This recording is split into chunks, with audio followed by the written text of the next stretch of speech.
Ya Allah, Ya Rahman, Ya Rahim, Ya Malik, Ya Quddus. Bismillahirrahmanirrahim. Mehribon va rahimli Alloh nomi bilan. كيف تكفرون بالله وكنتم أمواتا فأحياكم ثم يميتكم ثم يحييكم ثم إليه ترجعون. O'lik tanangizga jon bergan, keyin o'lim beradigan, so'ngra yana tiriltirganidan keyin o'ziga qaytajagingiz Allohga qanday kofir bo'lasizlar, a? هو الذي خلق لكم ما في الأرض جميعا ثم استوى إلى السماء فسواهن سبع سماوات وهو بكل شيء عليم. U shunday zotki, sizlar uchun yerdagi barcha narsani yaratdi, so'ngra samoga yuzlandi-da, ularni 7 osmon qilib tikladi. U hamma narsani bilguvchidir. وَإِذْ قَالَ رَبُّكَ لِلْمَلَائِكَةِ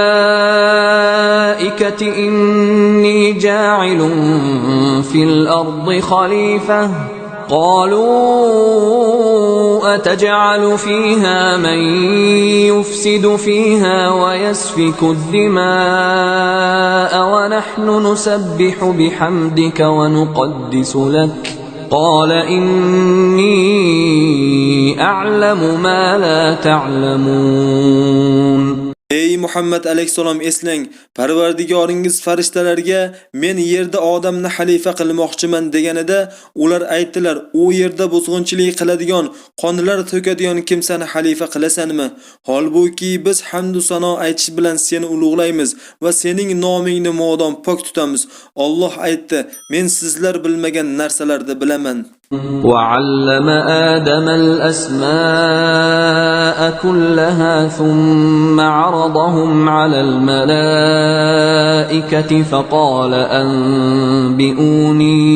فقال أنبئوني بأسماء هؤلاء إن كنتم صادقين. Va u zot odamga barcha narsaning ismlarini o'rgatdi. So'ngra ularni farishtalarga ro'baro qilib dedi: "Agar xalifalikka biz haqdormiz degan so'zlaringiz rost bo'lsa, mana bu narsaning ismlarini menga bildiringlar." قالوا سبحانك لا علم لنا إلا ما علمتنا إنك أنت العليم الحكيم. Ular aytdilar: "Ey pok Parvardigor, biz faqat sen bildirgan narsanigina bilamiz. Albatta sen o'zing ilm va hikmat sohibisan." Ya Allah.